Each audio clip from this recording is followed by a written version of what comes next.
الله. هادو مجموعه ديال الموظفين واطر وشركه سعودي اوجي كنتكلموا الحين من المقر ديال سعودي اوجي بجده.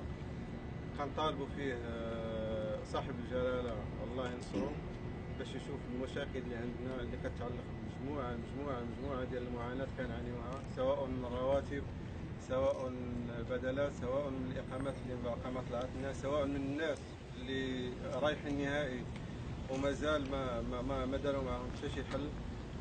لحد الان تقريبا ما بين 8 حتى 9 ديال الاشهر مازال لا رواتب ولا شيء. كنتمنى الله سبحانه وتعالى ومن المسؤولين ديالنا انهم يوقفوا معنا، من سيدنا الله ينصروا انه يشوف فينا بعين الرحمه. وغنخلي الكلمه الشباب كل واحد غادي يهضر بموجز على المشاكل داروا حاليا. دابا كاينين الناس يديروا لنا تسريع، يعني ولا ما نوصفوا الطرف تاع السوفي. لحد الان دابا حنا ما توصلناش بالرواتب ديالنا تقريبا حوالي 6 اشهر، كاين حتى 8 اشهر. دابا المشكل عندنا هما ديالنا اكزيت، ان ديالنا خروج نهائي ومازال ما توصلنا حتى بشي وثيقه، ما توصلنا حتى بشي مسائل ديالنا. دابا كنطلبوا من المسؤولين ديالنا وكنوجهوا الخطاب بالضبط لصاحب جلاله باش يشوف لنا الحل من المشكل ديالنا في اقرب وقت، الله يرحم الوالدين. المشكل اللي كنعانيو حاليا عندنا 8 شهور تاع الرواتب ما استلمنا. لما كنقولوا 8 شهور راه عندنا المعاناه، ما دفعناش الايجار ديال البيوت ياك فهمتي، وعندنا المشكل تاع يعني الناس مهدده باش تطرد البيوت ديالها، والمشكل تاع الاقامات، تجديد الاقامات. الا ما عندك الاقامه يعني خلاص، يعني المعاملات كل شيء هنا محبوسه عندنا. المشكل عاوتاني ديال سميتو الاقساط البنك يعني كتسلم البنك لا في المغرب لا هون ياك فهمتي. والمشكل انه الاقساط السياره كذلك نفس المشاكل عندنا هون، يعني كنخبوا لحد الساعه رحنا للسفاره ووعدونا بانه حيدخلوا مع الشركه، اتصلوا بهم ما بيردوا، ولكن قال لك عطيناكم مهله الاربعاء. حنروحوا اليوم ان شاء الله للسفاره المغربيه ونشوفوا الرد الفعل. المشكل ديالنا مع الشركه هذا مشكل كبير، كما قالوا الاخوان فهاد 8 شهور ما استلموش الرواتب، فاكثر من ذلك فاحنا ساكنين في واحد الكامب ولينا مهددين حياتنا في خطر. فكما شفتوا بالامس كان مجموعه من الحريق، يعني تولي تخاف انه غدا ولا بعد غدا انه يجي شي واحد يحرق لك السكن ديالك. فبالاضافه انه هذه 8 شهور 5 شهور وانا كنتسنى الرواتب ديالي، 5 شهور هذه كنتسنى باش انني نمشي خروج نهائي، ما عطاونا لا المستحقات لا والو. من هذا المنبر هذا كنطلب صاحب الجلاله الملك محمد السادس يشوف لنا شي حل. مشكل كبير هو كاع العمال المغاربه اللي شغالين في شركه سعودي اوجي. اول حاجه كنبدا بها هي الاقامات. اغلب الموظفين المغاربه ما عندهمش اقامات، كيتسناو التجديد ديالهم، ما كاينش تجديد، كلشي كيقول لك عطوه نتوما من جيبكم. حنا مخلصين 6 شهور 7 شهور 8 شهور، انا بالضروره عندي 7 شهور ما نخلص فيها عباد الله. واش نموت انا منين نجيب لهم هاد الفلوس هادي؟ من المفروض انا اللي نبعث لمارين الدار، ماشي مارين الدار اللي يبعثوا لي. ما الوليد لاقي ما ناكل، حاطينا بواحد السكن لا يرثى له، ما عندك فين تنعس، ديما جايين كيضربوا لك في البيبان. لا اله الا الله الغالب الله.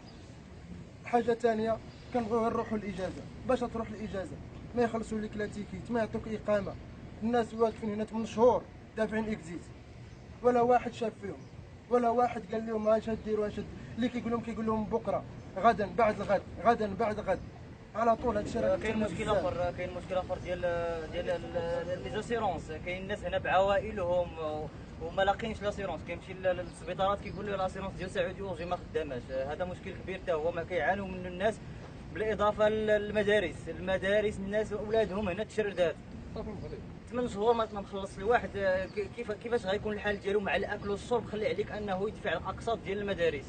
هذا مشكل من المشاكل اللي كيعانوا منه الناس الفرنسيين. دخلات ليهم السفاره ديالهم، دخلوا الناس من عندهم، دخلوا المسؤولين من عندهم باش يحلوا لهم مشاكلهم، والحين راه دابا راه غادي يحلوا لهم مشكلهم، وهذا هو الختام. باش ما نطولوش بزاف لان ما بغيناش نكثروا في الهضره. شفتوا الاخوان شنو قالوا، شفتوا المعاناه ديال المغاربه هنايا. ما بقى لنا الا الله سبحانه وتعالى ومالكنا، وكناشدوا خادم الحرمين الشريفين حتى هو يدخل في هذا الموضوع. حنا ما عندنا غير الله وانتوما، وعاش الملك. القنصليه المملكه المغربيه في جده. حنا كما كتشوفوا حنا راه يعني المواطنين المغاربه كنتواجدوا كنخدموا مع شركه سعودي اوجي. المشكل ديالنا كنعانيو من الرواتب ديالنا ما توصلناش ب 8 شهور، كنعانيو من الاقامه ديالنا ما توصلناش بها لمده سنه. حنا ملي كندوروا في هذا البلاد بحال شي شفاره، كتجي غادي كتصدق كتخاف البوليس كان انت اصلا داخل يعني داخل الطريقه الشرعيه اللي بدات لحد الان كتحس راسك انك يعني غير مقيم غير قانوني يعني اصلا غادي غير شرعي غادي كتخاف. والمشكل ان ولكن المشكل الكبير هو ان دابا الناس اللي كنت نتحاوروا معاهم الاداره ديالنا اللي مسؤوله علينا راهم كلشي ساكتين ما غنهضروا عنه لما غنوجهوا النداء لما غنوجهوا الخطاب. خاصة بالنسبة للإقامة كاين ناس التأمين ما خدامش يعني الإنسان إلا مريض ومشى للسبيطار ولا مشى لأي بلاصة ما عندك إقامة ما عندك تأمين ما يمكنش تدخل ما يمكنش